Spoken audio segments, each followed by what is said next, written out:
Kita masuk dalam doa. 我们一同进入祷告。 Bapa di dalam surga, kami menyerahkan setiap diri kami dalam tangan Tuhan. 我们在天上的父，我们把我们每个人自己就交托在你的手里， Sehingga Tuhan boleh menjamah setiap kami, baik pikiran maupun hati kami. 好让你可以来触摸我们每个人的心思意念。 Sehingga ketika firman Tuhan itu kami renungkan, kami boleh dimampukan untuk mengerti. 当我们来思考你的话语的时候呢，我们可以明白你的话语。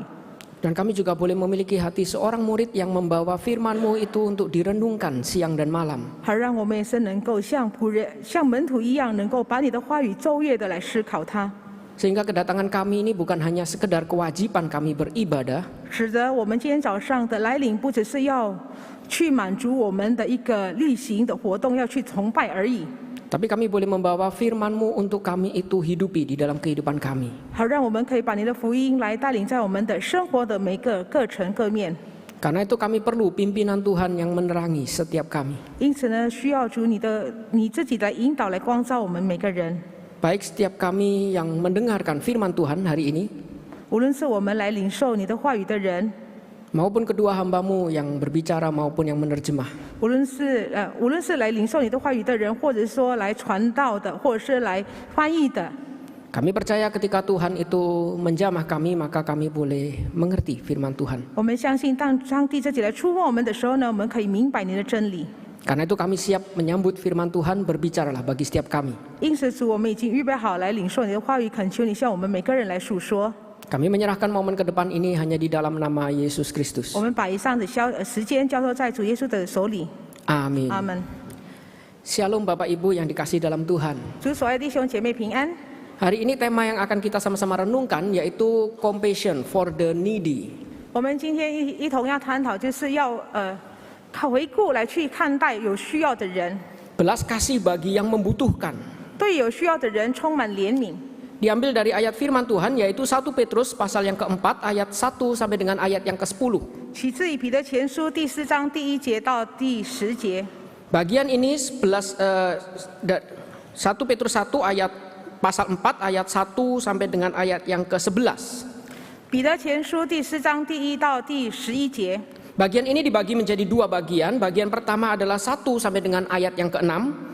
会分成两个部分，第一个部分是1到第6节， Bagian kedua adalah bagian pasal 4 ayat 7 sampai 11. 第二个部分就是4章7到第11节。 Karena itu saya akan bacakan di dalam bagian pertama ayat 1 sampai 6 dalam bahasa Indonesia, lalu bagian kedua 7 sampai 11 dalam bahasa Mandarin. 因此呢，我们会分两段式来读，1到第6节的话是传道人传道会用英语来读，然后呢7到11节的话我会用华语来读。 Saya akan bacakan bagi setiap kita sehingga kita bisa menyimaknya, demikian firman Tuhan. Jadi karena Kristus telah menderita penderitaan badani, kamu pun harus juga mempersenjatai dirimu dengan pikiran yang demikian. Karena barang siapa telah menderita penderitaan badani, ia telah berhenti berbuat dosa. Supaya waktu yang sisa jangan kamu pergunakan menurut keinginan manusia, tetapi menurut kehendak Allah. Sebab telah cukup banyak waktu kamu pergunakan untuk melakukan kehendak orang-orang yang tidak mengenal Allah. Kamu telah hidup dalam rupa-rupa hawa nafsu, keinginan, kemabukan, pesta pora, perjamuan minum, dan penyembahan berhala yang terlarang. Sebab itu mereka heran bahwa kamu tidak turut mencemplungkan diri bersama-sama mereka di dalam kubangan ketidaksenonohan yang sama, dan mereka memfitnah kamu. Tetapi mereka harus memberi pertanggungan jawab kepada Dia yang telah siap sedia menghakimi orang yang hidup dan yang mati. Itulah sebabnya maka Injil telah diberitakan juga kepada orang-orang yang sekarang telah mati, supaya mereka sama seperti semua manusia dihakimi secara badani, tetapi oleh Roh dapat hidup menurut kehendak Allah. 第7节，万物的结局近了，所以你们要谨慎自守，警惕祷告。 最要紧的是彼此切实相爱，因为爱能遮掩许多的罪。你们要互相款待，不要发怨言。个人要照所得的恩赐彼此服侍，做神百般恩赐的好管家。若有讲道的，要按着神的圣言讲；若有服侍人的，要按着神所赐的力量服侍，叫神在凡事上因耶稣基督得荣耀。原来荣耀全能都是他的，直到永永远远。阿门。 Bapak Ibu, ketika kita membahas tema belas kasih bagi yang membutuhkan, 当当我们来探讨对有需要的怜悯的这个主题的时候， Di dalam bagian ini Petrus itu menyarankan bagi setiap kita untuk menghidupi iman. 彼得来劝告我们每一个人，好让我们能够活出来我们的信心。 Petrus sadar saat itu kondisi mereka hidup orang Kristen itu karena imannya mereka itu menderita. 彼得也清楚知道，当时候基督徒他们因此他们的信心、他们的信仰受到逼迫。 Mereka menderita bukan hanya karena ditolak, tapi mereka juga bahkan karena iman mereka itu harus dihukum mati. 他们不只是因为他们信心，他们被拒绝，甚至呢他们会受到刑罚，会死亡。 Bahkan kita melihat di dalam sejarah banyak orang Kristen saat itu dijadikan mangsa, tontonan untuk diterkam oleh para singa. 因此呢，我们知道当时候有很多的基督徒，他们就是会丢在一个笼子里面，就让狮子把它吞没。 Sehingga banyak dari mereka itu yang mulai berpikir untuk apa kemudian kita menunjukkan iman kita. 然后呢，很多人就开始想说，为什么我们要活出我们的信心呢？ Bukankah lebih baik yang penting Tuhan tahu isi hati kita, kita tidak perlu menunjukkan iman kita. 岂不是更好呢？上帝明白我们心意就好了，明白我们信心就好了呢？ Tapi justru di tengah-tengah kondisi seperti ini, Petrus itu menuliskan surat ini untuk mengingatkan bagi setiap kita. 可是呢，确实是在这样的一个情况当中，彼得写了这封书信来提醒我们每个人。 Yang pertama-tama, Petrus itu mengingatkan kita identitas kita itu di dalam Kristus, siapa kita. 第一个呢，彼得来提醒我们在基督里面我们的身份，我们是谁，是怎么样的一个人。 Dan itu mengingatkan jika setiap kita itu punya tugas untuk kita tuh hidupi di tengah-tengah kehidupan kita. 也提醒我们每个人在我们生命当中有一个任务，我们必须要活出来的。 Demikian juga ayat yang tadi kita sama-sama baca, pasal 4 ayat 1 sampai dengan 11. 就如我们刚刚所读的彼得前书4章1到第11节那里所说的， Petrus itu mengingatkan kembali siapa kita di hadapan Tuhan. 彼得来提醒我们在上帝面前我们是谁。 Kita itu orang-orang yang ditebus, yang harusnya memang hidup kita itu berbeda. 我们是蒙救赎的人，我们所活出来的生活必须要不一样的。 Kita sudah di dalam Kristus, itu ayat 1 sampai dengan ayat yang ke-6. 1到第6节告诉我们说，我们已经在基督里面。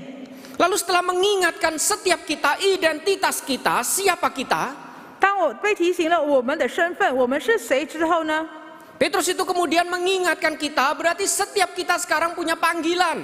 他也提醒我们说，我们每个人都有呼召， Kita punya tugas, kita tidak bisa menutupi iman kita. 我们有任务，我们没办法遮遮掩掩我们的信心。 Berarti dengan kata lain, ketika kita sebagai orang Kristen dianiaya karena iman kita, 换句话说，因着我们的信心，因着我们的信仰，我们受逼迫的时候， kita bukan bersembunyi agar kita tidak lagi dianiaya. 我们并不是要躲躲藏藏，好让我们没有再受到逼迫， Tapi hidupi hidup kita dengan baik sesuai identitas kita. 而是呢，按照我们的身份，我们必须要好好的活出我们的信心信仰。 Tunjukkan kepada orang yang menganiaya siapa orang Kristen itu. 我们要向逼迫我们的人来显示我们基督徒是谁呢？ Melalui kehidupan orang Kristen yang menarik untuk dihidupi. 透过基督徒的生活当中有什么有趣的必须要学习的呢？ Karena itu di dalam bagian yang pertama, menentukan identitas kita, 因此呢，在第一个部分来去奠定我们的身份。 Petrus itu mengingatkan ketika kita menderita, kita harus tahan, sabar, rela menderita. 彼得提醒我们说，当我们受苦的时候呢，我们要忍受，我们要忍耐来面对这个苦难。 Baru dia ingatkan bahwa memang ketika kita hidup benar, seringkali justru memang kita itu ditekan dan kita harus menderita. 他便提醒到我们说，当我们活出真实的真理的时候呢，我们往往会遇到逼迫，会遇到欺压。 Tapi jangan hilang iman, karena ingat tetap ada keadilan dan penghakiman Allah.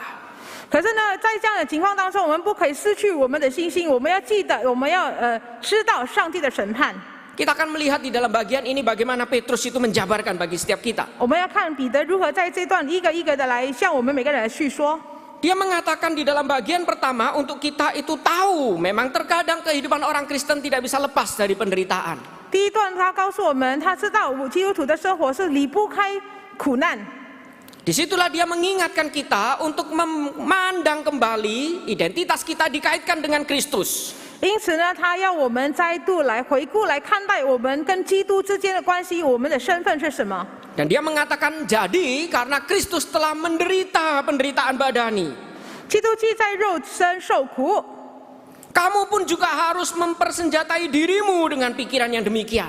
你们也当将这样的心志作为兵器。Jadi setiap kita itu harus mempersenjatai diri kita dengan pikiran bahwa Kristus pun menderita. 因此呢，我们每个人都是要装备我们自己有这样的一个想象说，基督本身都是受到肉体的苦。 Kristus datang di dunia untuk menebus kita, bukan hanya ditolak.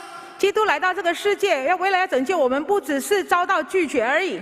Tapi dia menderita, disiksa, bahkan sampai mati dengan cara yang mengenaskan. 他来到这个世界受苦，受到逼迫，甚至呢用一个很残暴的方式死了。 Kristus menderita penderitaan badani untuk menebus kita. 基督是为了拯救我们，受了肉身的苦。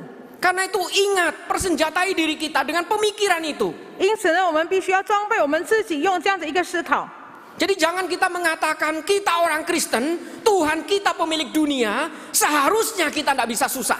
因此呢，我们不可以要想说我们是基督徒，我们的上帝是整个世界的主宰。作为基督徒，我们应当是不可以受苦的。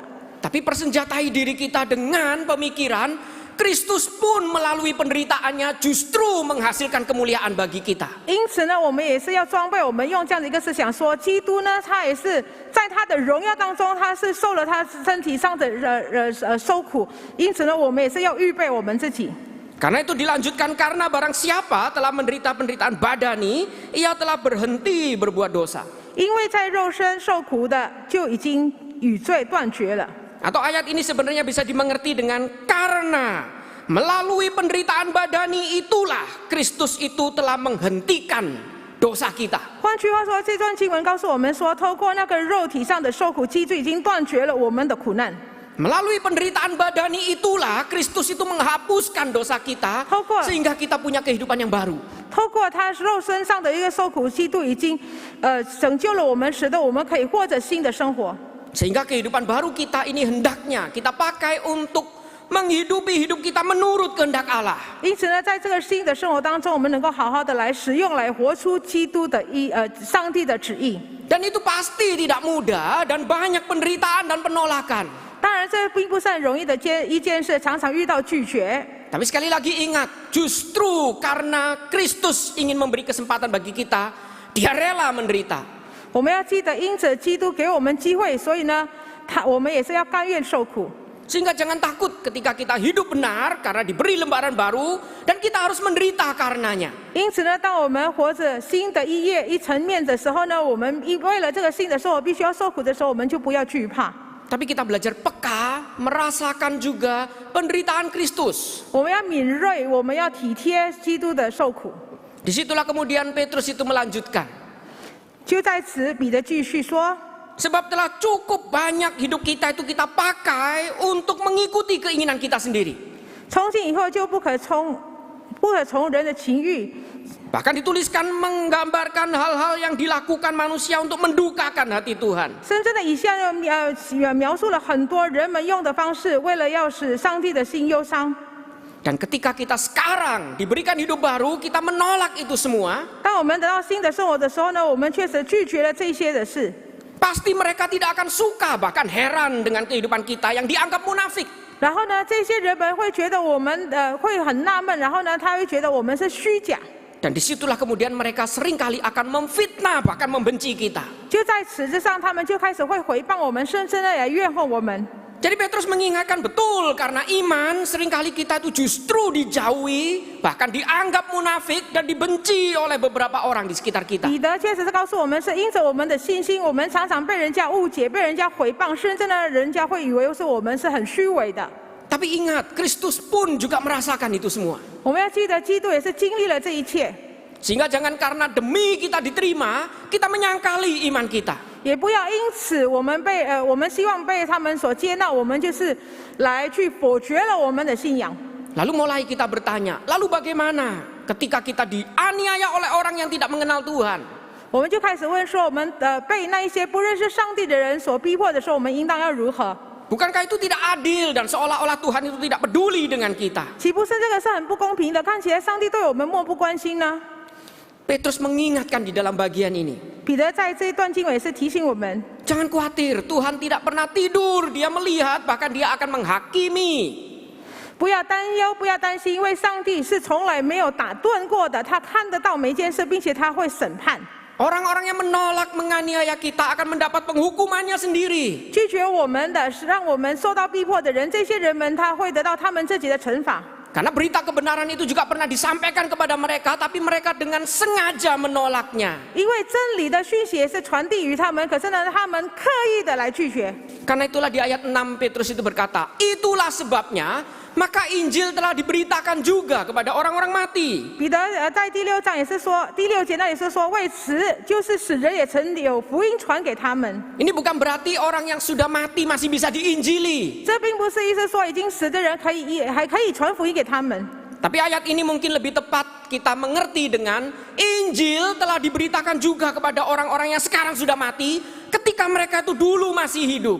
更正确的、更贴切的，这段经文可以这样翻译说：当那些死的人还活着的时候，福音都已经传给他们了。 Mereka sudah pernah mendengar berita Injil itu dan sekarang mereka akan dihakimi. 他们已经领受了福音，然后现在他们必须要受到审判。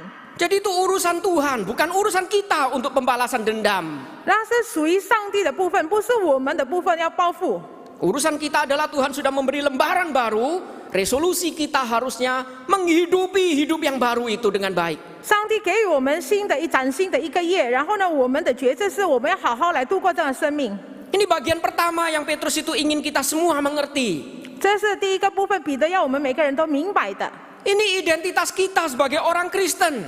这是我们作为基督徒的一个身份。 Kita bukan orang yang tidak bisa menderita, 我们并不是不能受苦的人， tapi kita harusnya menjadi orang yang di tengah penderitaan pun kita masih bisa memancarkan keindahan Tuhan. 而是呢，我们即便在苦难当中，我们依然可以彰显上帝的柔美。 Karena Kristus pun sudah mati bagi kita dan melalui kematiannya Dia memberikan kita hidup yang baru. 因为基督是已经死了，并且他透过他的死当中，他给我们一个崭新的生命， Untuk bisa memuliakan kembali Dia, hidup bagi Dia. 好让我们可以为他而活。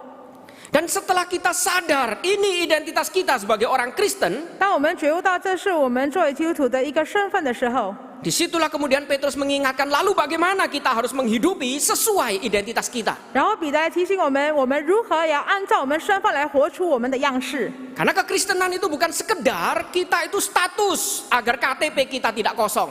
因为基督徒并不是一个身份，在我们的身份上好让宗教的栏位那个栏位是不是空白的？ Kekristenan itu status untuk mengingatkan siapa kita sehingga kita bisa hidup berpadanan dengan identitas kita. 所谓的基督徒就是一个身份，好让来提醒我们跟我们的身份能够过成一个相称的一个生活。 Maka itu Petrus mengingatkan kita kesudahan segala sesuatu itu sudah dekat.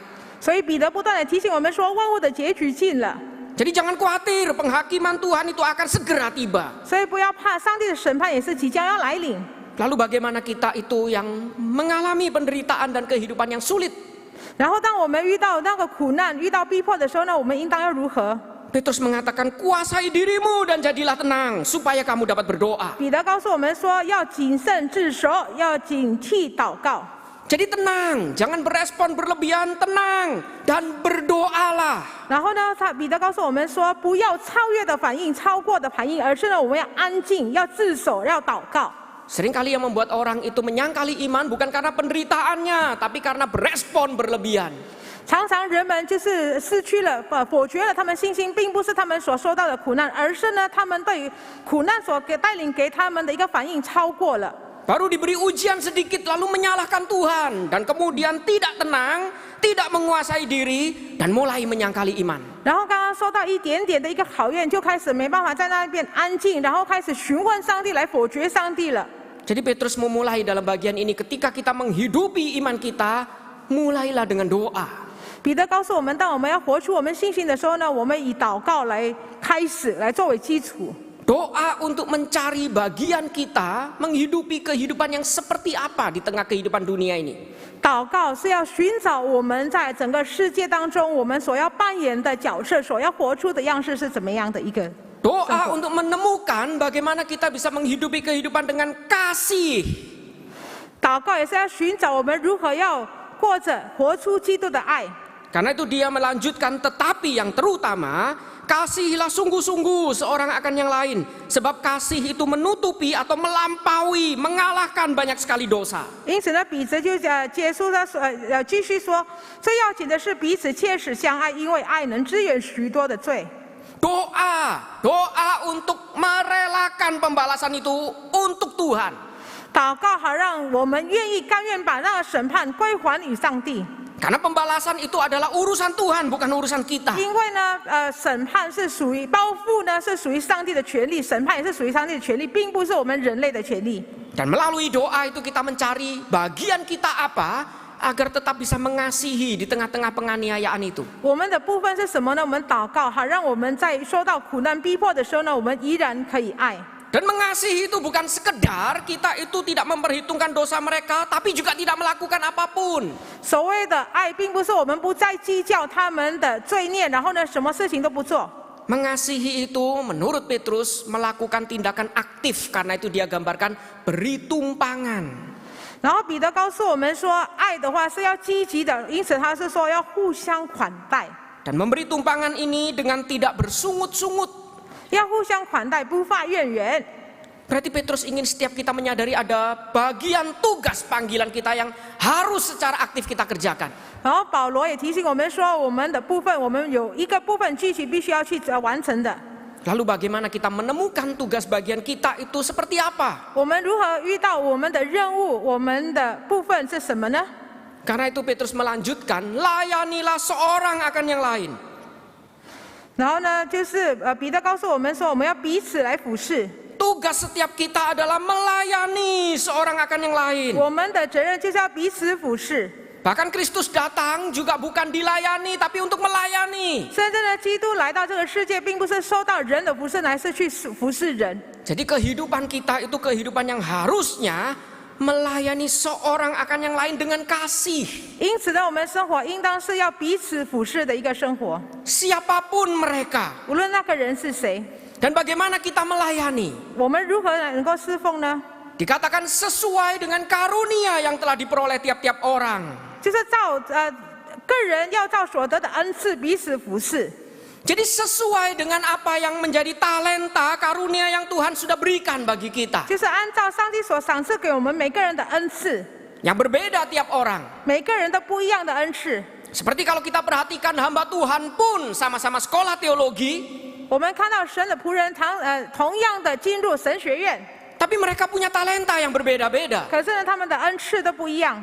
Yang kita tidak bisa paksakan harus sama. 我们也没办法强迫每一个人都可以拥有同样的恩赐。 Mungkin ada hamba Tuhan yang mungkin kuat di pengajaran tapi lemah di pemerhati. 有的仆人，有的神仆，他是在教导方面的话很强，可是呢，关怀方面很弱。 Karena itu dia tidak bisa sendirian, dia perlu rekan yang kuat di pemerhati. 因此呢，他没办法单独的去关怀，他需要有同伴来陪伴他去关怀。 Dan semua itu saling bergandengan tangan mengerjakan tugas dari Tuhan.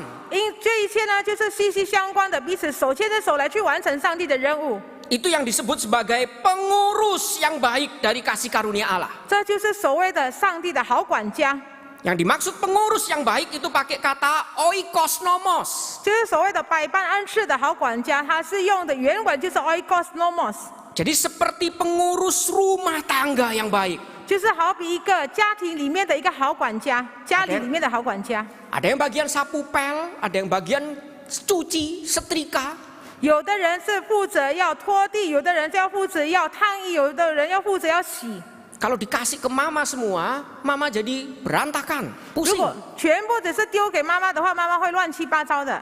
Karena mama kadang-kadang juga harus konsentrasi mikir, baru sarapan belum habis sudah makan siang nanti apa. 因为呢，作为母亲的要想要说，刚刚吃完早餐就会想着中午要吃什么。 Karena itu harusnya anak membantu cucikan piring agar mamanya mikir makan siang apa. 因此呢，家里的工作必须要分配好，让作为母亲的可以想说中午要吃什么。 Bekerja sama sehingga rumah tangga itu bisa jadi rumah tangga yang baik. 大家分配工作，好让家庭能够成为一个好的家庭。 Bukan hanya rumah tangga yang sekedar berjalan, tapi berjalan dengan baik dan indah. 不只是说好让这个家庭可以维持下去，并不是如此，而是呢能够良好的维持下去。 Karena itu dilanjutkan jika ada orang yang berbicara, 之后呢讲到说，若有人讲道的， Baiklah dia bukan sekedar berbicara, tapi berbicara untuk menyampaikan firman Allah. 他不只是如果人讲道的不只是乱来的讲道，而是呢是要按着神的圣言讲。 Jadi bukan sekedar berbicara, tapi berbicara dengan segala keindahannya. 不是只是开口讲话而已，而是呢讲出美好的话。 Jika ada orang yang melayani, baiklah ia melakukannya dengan kekuatan yang dianugerahkan Allah. 如果有人服侍的，就按着神所赐的力量来服侍。 Berarti bukan sekedar melayani, tapi melayani berdasarkan pimpinan dan anugerah Allah. 意思说不是乱来的，在那里好已经服侍了，并不是如此，而是呢按照上帝的带领来去服侍。 Itu yang disebut sebagai pengurus yang baik, good steward. 这就是所谓的良好的管家， Atau di dalam bahasa Indonesia lebih tepat diterjemahkan penata layan yang baik. 或者是说良好的管家。 Penata layan yang baik itu bukan cuma good steward, tapi beautiful stewards. 良好的管家不只是一个好的管家而已，而是呢完美的管家。 Berarti penata layan yang bukan cuma sekedar berfungsi pelayanannya, tapi berfungsi dengan segala keindahannya. 也就是说，他的侍奉不只是在他的服侍，不只是在他的功用而已，而是呢，在各层各面的话，他有影响力。 Jadi dia melakukan sebuah perbuatan baik, 他做了许多的好事， tapi perbuatan baik itu dia lakukan dengan segala keindahannya, memancarkan keindahannya. 他是照着他一切的美善来彰显出来， Itu yang disebut dengan beautiful stewards. 就是所谓的美善的管家。 Yaitu beautiful dalam pengertian baik yang menghasilkan sesuatu yang menarik. 就是所谓的美善管家，就是他所做出来的是好的，然后呢，彰显了上帝的荣耀。 Sesuatu itu tidak cukup cuman baik, harus menarik baru lengkap. 那些某些事情的话，好是不够的，然后呢，要有吸引力才是能够完整。 Berarti maksudnya sesuatu itu memancarkan keindahan dari kebaikan dia. 意思说，在从他的好里面，能够呈现出他的好， Sehingga dapat memotivasi orang untuk tertarik, ingin masuk mengalami keindahannya. 能够有力量来吸引人，想要进入在当中。 Itu mirip seperti kalau kita itu makan, Bapak Ibu. 跟我们吃的话是很类似的。 Kita makan kadang-kadang kita itu heran melihat makanan bentuknya seperti ini, bukan? 我们吃的时候，我们就觉得很纳闷，这样子一个形状。 Karena kalau kita belajar masak memang dikatakan yang pertama kali makan itu bukan mulut tapi mata kita. 当我们学烹饪的时候，他教导我们是第一次我们吃的，并不是我们的嘴，而是我们的眼睛。 Makanya kalau kita pergi ke restoran, kita akan lebih mudah pesan jika ada gambarnya yang menggiurkan. 所以呢，如果我们到餐馆的时候，我们要点菜，如果有图纸看起来很赏心悦目的话，我们就会马上去点。 Meskipun kita kadang-kadang tidak mengerti, demi menggiurkan, dia lebih melukis daripada memasak. 事实上呢，是为了要达成人伦的赏心悦目的时候，他并不是注重的烹饪，而是呢注重的是 Piringnya besar, makanannya kecil, dilukis-lukis lagi. 大的盘子，食物很少，然后呢在那边有很多的东西在那边Tapi kita 排版。 mengatakan ini di barat. Bagaimana dengan kita orang Timur Asia? 我们讲说这个是在西方，我们东方的人是怎么样呢？ Sama, kita beli bubur pun suka yang ditata dengan rapi seperti ini, bukan? 我们买粥也是一样，我们喜欢看起来是很整齐的。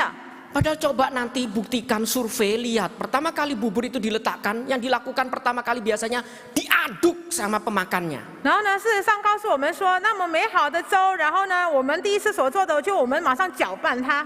Tapi kita suka disajikan dengan demikian indahnya, padahal toh kita aduk juga. 即便到最后我们把它搅拌了，然后呢，我们很喜欢看它粥出来的时候呢，那么美好的一个层式。 Dan kita tidak suka jika penjual itu membantu mengadukkannya bagi kita. 我们不喜欢如果卖家的话，把那个粥帮我们已经搅拌了。 Kita beli bubur yang sudah diaduk sama dia, lalu kita tinggal makan, lebih praktis sebenarnya. 事实上呢，如果我们买粥呢，那个卖粥的人已经帮我们搅拌好，我们只是盛上来之后呢，直接生下吃，对我们来说是比较方便。 Lalu penjual itu mengatakan yang penting kan baik, mengenyangkan, menyehatkan. 我们不是很喜欢的。然后呢，卖家就说当然是好的啊，就是可以吃饱啊，然后呢有营养啊。 Untuk apa merepotkan dia untuk menata dagingnya, ayamnya, daun bawangnya? 为什么要让他费时啊？就这样子来排盘呢？ Toh pertama kali nyampe juga kalian aduk. 因为到最后我们拿到粥的时候，我们就马上把它搅拌。 Tapi saya percaya kalau digambar bubur lalu buburnya seperti ini kita tidak akan pesan. 我相信，如果我们看已经搅拌好的那个粥，被盛出来的时候，我们也不会订购。Secara tidak sadar kita semua tahu baik tidak cukup baik harus memancarkan keindahan baru bisa menarik.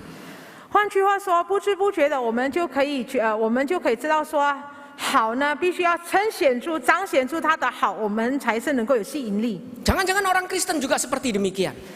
基督徒也是如此。 Kita tahu agama kita adalah agama yang baik dan benar. 我们知道我们的信仰是好的，是对的。 Tapi kenapa orang-orang itu suka membenci kekristenan? 为什么这些人们确实是怨恨了基督徒？ Jangan-jangan banyak dari kita yang tidak lagi menghidupi keindahan dari kebaikan itu. 其实恐怕是很多数的我们不再是把那个美善美好把它活出来。 Karena itu Petrus mengingatkan kita, ingat siapa kita, hidupilah dengan baik. Pancarkan itu bagi yang membutuhkan. 因此呢，彼得来提醒我们说，我们的身份是谁？我们要好好的来度过我们生活，并且把那个好事、美善的事，把它彰显出来。 Dan itu dimulai dari hati kita yang punya compassion atau tergerak oleh belas kasihan. 这是要从我们的心充满怜悯的心开始。 Itu mirip seperti gambar prisma yang begitu bening, bersih. Ketika ditembakkan sinar putih akan memancar pelangi. 就是好比一个图纸像的如此一样，就是用一个光来打射的时候呢，它会呈现出像彩虹一样的一个缤纷。 Itu dimulai dari hati yang peka melihat kebutuhan, tergerak oleh belas kasihan. 从一个怜悯的心，能够看到有需要的人，他的心能够被感动到。 Itu dimulai dari hati yang sadar. Kristus pun menderita bagi kita demi bisa memberi kita hidup baru. 也是我们可以觉悟到有这样的一个心，就是因为基督为我们而死，好让我们可以度过新的生活。 Dan mulai cari apa bagian kita untuk kita itu lakukan dengan aktif pada orang di sekitar kita. 我们开始来去寻找，我们可以积极的来去完成，来去帮助我们周遭有需要的人。 Jadi ibarat seperti gambar ini, kita itu memberikan hati kita untuk diterangi firman Tuhan. Sehingga hati kita itu bisa memancarkan pelangi ini. 好，我们的心好比这个图，就是当我们的心被上帝的话语光照的时候呢，我们才能够彰显出彩虹的一个光线。 Dan mulai kita itu bergandengan tangan mencari bagian saya itu di mana, kekuatan saya di mana. 我们开始手牵着手来去寻找我的强项在哪里，我的能力是在哪里。 Mungkin ada orang yang dipanggil kuat di pembinaan, ada yang dipanggil kuat di diakonia. 有的人可能是被强烈的被呼召在一个侍奉方面、人事方面等等。 Temukan tempat kita di mana dan lakukan itu secara aktif, jangan ditunda. 我们要去寻找我们的位置在哪里，然后呢，我们就要积极来参与，不要再延后。 Saya berikan ilustrasi seperti sebuah foto yang sangat terkenal ini. 我给予大家就是一个那么出名的一个照片。 Saya percaya beberapa kita yang suka fotografi pasti tahu, familiar dengan foto ini. 很喜欢摄影的朋友们，当然是对这个图案就是很不陌生了。 Seorang anak kecil yang tertunduk di belakangnya sudah menunggu burung pemakan bangkai. 一个孩子跪在那里，然后呢，在后面的话有一只鸟，就是要开始试它了。 Ketika foto ini diambil, anak kecil itu masih hidup. 当这个照片被拍摄的时候呢，这个孩子依然还是活着。 Tapi burung pemangkat bangkai itu tidak nunggu orang hidup, dia menunggu kalau bukan bangkai, calon bangkai. 食肉的鸟，它并不是来要等待活的人，它是在等待已经死的肉，或者是即将要死的。 Foto ini diambil oleh seorang bernama Kevin Carter pada tahun 93. 这照片呢，1993年由 Kevin Carter 摄影师来所拍摄。 Dan foto ini dengan demikian luar biasa menggambarkan kehidupan di sana. 然后呢，就是描写了当时那个地方的一个生活情景。 Saat itu belum banyak media sosial, jadi melalui foto dia orang bisa tahu ada apa di Sudan sana. 那时候呢，我们也看到网络还没有像这个时候那么发达，所以透过他照片，人们可以知道苏丹那个时候的情况。 Sehingga setelah 1 tahun foto ini diambil, dia mendapatkan penghargaan Pulitzer Prize. 所以呢，这个照片拍摄1年之后呢，他得到普利兹奖。 Tapi kemudian mulai banyak pertanyaan ketika foto ini mulai menjadi terkenal. 当这个照片开始人家看之后呢，就出了很多的疑问。 Setiap orang bertemu dengan Kevin Carter selalu bertanya, bagaimana nasib anak ini? 然后呢，每一个遇到 Kevin Carter 的人就想说，你照片里面的孩子之后的状况是如何？ Setelah kamu foto, kamu tolong atau tidak? 你拍照之后呢，你是否有帮助那个孩子？ Akhirnya mati atau akhirnya dimakan oleh burung pemakan 那 bangkai 个 itu? 孩子之后死吗？还是或者说被那个食肉鸟所吃了？ Dan Kevin Carter mengatakan memang dia tidak tahu karena habis memfoto itu dia pergi. Kevin Carter 说我不知道，因为他真的是拍摄了之后，他就离开了那个孩子。 Hatinya mungkin tidak tergerak oleh belas kasihan saat itu. Dia cuma ingin mengabadikan momen, menyampaikan pada dunia apa yang terjadi. 当时他拍摄的时候呢，他的心没有被感动得到，他只是想说要把它拍摄，要告诉世界到底发生了什么事。 Lalu dia mulai dihantui dengan perasaan bersalah. 大家发问之后呢，就开始心里就是充满了一个罪恶感。 Setiap hari dia mulai berkata, coba dia tolong mungkin masih hidup. 他一直每天就是在指着自己讲，说如果当初他帮助那个孩子，可能那个小孩子到现在今天还是活着。 Ini ada anak kecil dari Sudan itu berjalan ke camp PBB untuk mengambil makanan. 这个孩子呢，从苏丹他要走到一个联合国的一个区域里面，他还能够要去取得食物。 Yang jaraknya kurang lebih sekitar 750 meter. 大概750米左右。 Dan di tengah jalan dia tidak sanggup lagi melakukan perjalanan, dia tertunduk dan menunggu mati. 然后呢，走着走着，他没办法再走下去，然后孩子跪下来，等待他死亡的来临。 Bukankah harusnya masih saya sanggup kalau digendong pergi ke tempat camp itu? 岂不是如果他当时把这个孩子把他包下来，他依然还是可以达到那个联合国的一个区域呢？ Dia mulai bertanya, mulai menyalahkan dirinya dan 4 bulan kemudian dia bunuh diri. 他开始指责自己，然后4个月之后呢，他就自杀了。 Bapak Ibu, bukankah ini yang sering kali terjadi di dunia sekitar kita? 岂不是在我们周遭常常也是发生了这件事呢？ Kita terlalu peduli mengabadikan momen, belum tentu peduli untuk menangkap momen dan berbagian pada momen itu. 我们常常只是想说要把它拍摄下来，那个当时的一个问题。可是呢，我们确实是没有感动，想要参与在那个时刻。 Karena itu Petrus mengingatkan, cari bagian kita, lakukan itu dengan segera. 因此呢，彼得不断的提醒说，要寻找我们的部分好，然后呢，要马上去执行它。 Dan menolong itu tidak perlu jauh-jauh mencari lokasi yang kita anggap menderita. 要帮助的话，不需要跑到很远的地方，我们不是认为很受苦的地方。 Yang biasanya kita itu anggap harus di luar pulau, di pedalaman, di tempat-tempat yang mungkin lebih kasihan daripada daerah kita hidup. 也许呢，我们常常会觉得说，在偏远的地方，在深山野岭，或者是认为比我们所住宅的地方来的还要恐怖、还要可怜的地方。 Tapi mungkin bisa jadi di sekitar kita, di tempat yang seolah-olah tidak ada masalah. 有可能是在我们的周遭，我们看起来是好像没有问题的一个地方。 Tapi kita peka melihat mungkin ada orang di ruangan ini saat ini yang kesepian di tengah keramaian gereja. 也许呢，在当中，今天有人坐在教会里面，然后我们可以看到他是在整个教会的拥挤的人当中，他确实是感到很孤独的。 Yang seolah-olah dia semua punya. 好比他什么都有，看起来他什么都有， Tapi saudara seiman dia tidak punya. 可是呢，他没有属灵上的同伴， Tidak ada orang yang peduli dengan dia. 没有人关心他。 Compassion untuk yang membutuhkan bisa dimulai dari sekitar kita. 对于那个感动的心，对于就是我们周遭有需要的人，我们可以从离我们最近的人开始。 Cari bagian kita yang setiap orang pasti unik berbeda. 我们去寻找我们定位在哪里，因为每一个人是不一样的一个地方。 Cari sampai mendapatkan, hidupi itu, lakukan itu dengan segera. 我们要找着之后呢，就是要马上把它活出来。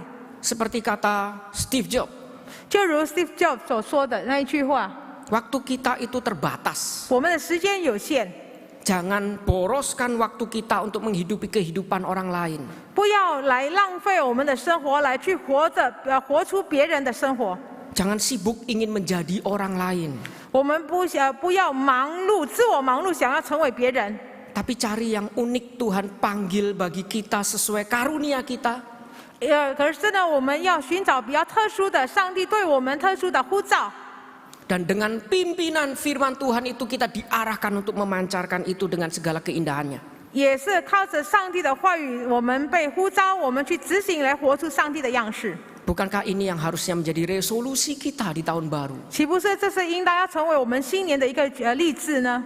Ketika kebanyakan orang itu resolusi hanya agar saya lebih sukses, lebih sehat, 当有很多人在新的一年的时候呢，他们的立志是什么呢？好让我更成功、更健康。 Kita setidaknya diingatkan resolusi kita agar saya bisa lebih menggenapkan kehendak Tuhan. 我们被提醒，我们的立志应当也是在当中，就是我要去成全上帝的旨意。 Resolusi saya tahun ini adalah agar saya menemukan tempat saya dan melakukannya sesuai kehendak Tuhan. 我今年的决定也许是说，我要去寻找我的定位在哪里，然后呢，就要去执行。 Sehingga hidup saya bukan mencari hidup yang mudah, 使得我的生命并不是要寻找捷径、寻找容易的一个生命， tapi hidup yang indah. 而是呢美丽的生命。 Meskipun demi memancarkan keindahannya itu mungkin penuh kesulitan. 即便呢要彰显这个美丽的话，我们充满了很多的苦难。 Tapi saya percaya akan terbayarkan dengan sukacita yang Tuhan berikan. 我就会想到说，上帝会赏赐给我们的喜乐。 Jangan takut hidup susah. 不要怕苦难， Takutlah jika hidup kita tidak ada keindahan apapun di dalamnya. 我们要怕的是，如果我们生命的话没有什么样的完美的事， Mari kita cari bagian kita dan hati kita yang tergerak itu kita wujudkan lewat tindakan yang nyata. 我们要去寻找我们的定位，然后呢我们的感动，然后我们要用实际的行动把它执行出来。 Temukan panggilan kita, lakukan untuk kemuliaan Tuhan. 我们要找到我们的呼召，然后呢为了上帝的荣耀，我们要把它执行出来。 Mari kita tundukkan kepala, kita berdoa sekali lagi. 我们一同进入祷告。 Bapa di dalam surga, kami sekali lagi mengucap syukur untuk firman Tuhan yang diberikan. 我们在天上的父，我们再度为你所赏赐给我们的话语来感谢你。 Petrus mengingatkan bagi setiap kami siapa kami. 你不断的来提醒我们是谁。 Dan itu sekaligus membongkar hidup kami, betulkah kami itu hidup sesuai dengan status kami. 同时呢，来挖解我们的生命，我们是否这段时间已经过着按照我们的呼召相称呢？ Betulkah identitas kami ini yang mengarahkan kami untuk hidup sesuai dengan identitas kami? 是否呢，我们的身份真的是已经带领我们来过着一个与我们的身份呼召相称的一个生活呢？ Karena itu Bapa, Engkau yang sudah memberikan kami lembaran baru, hidup baru. 因此呢，主啊，是你自己已经给我们崭新的生活。 Kami ingin pakai bukan sekedar kami hidup dengan baik, dengan nyaman, dengan mudah. 我们要使用它，并不是让我们能够过着一个安逸的生活， Tapi kami ingin memiliki hidup yang indah. 而是呢，我们想要拥有美丽的生活。 Karena kami sudah memiliki hidup yang baik, yaitu kami dibenarkan oleh Tuhan. 因为我们有良好的生活了，就是我们蒙上帝称为义的人。 Tapi apakah kami menghidupinya dengan indah semua kebaikan ini? 然而呢，主，我们已经过着为义的生活当中，我们是否已经有把它好好的来过着，来彰显出它的美善呢？ Karena itu kami ingin mulai mencari bagian kami, baik itu di gereja, di kantor, di kampus, maupun di rumah. 因此，主，我们要开始要寻找我们定位，无论是在教会、在我们工作场所、在我们家庭里面。 Kami ingin mulai berani mencari karunia kami yang Tuhan berikan untuk kami gunakan dimanapun kami. 我们要开始寻找上帝所赏赐给我们的恩赐，好让无论上帝安置我们在哪里，这个恩赐都是能够被使用。 Sehingga meskipun sulit ketika kami melakukan, kami boleh memiliki hidup yang indah. 因此呢，即便在我们执行出来的时候有遇到困难，可是呢，我们到最终我们可以活出其美善。 Dan keindahan ini yang boleh menarik orang sehingga mau berbagian menjadi Kristen bersama dengan kami. 主，这个美善能够彰显出来，使这能够来去吸引我们周遭的人，想要成为上帝的儿女。 Sehingga kami bukan sekedar pergi dan menghujani mereka dengan ayat. 使得当我们去的时候，我们不只是要带领各种各样的言语来向他们来上帝的话语来向他们来传递的时候， Kami bukan hanya pergi mengkristenisasi mereka, tapi kami pergi untuk menampilkan hidup kami yang indah. 而是呢，我们也不是只是出去想要口口声声要对他们传福音，而是呢，我们也是可以带着我们美善的生命。 Sehingga mereka mulai tertarik dan mengatakan kami ingin hidup seperti kalian, orang Kristen. 当他们看到我们的时候呢，他们被吸引到，然后他们渴慕，对我们说，我们很渴慕能够像你们基督徒一样。 Pakailah hidup kami agar kami boleh hidup memuliakan Tuhan. 主啊，求你自己来使用我们每个人的生命，好让我们的生命可以彰显你的荣耀。 Dalam nama Yesus Kristus kami 我 berdoa. 们祷告是奉主耶稣的名来祈求， Amin. 阿门。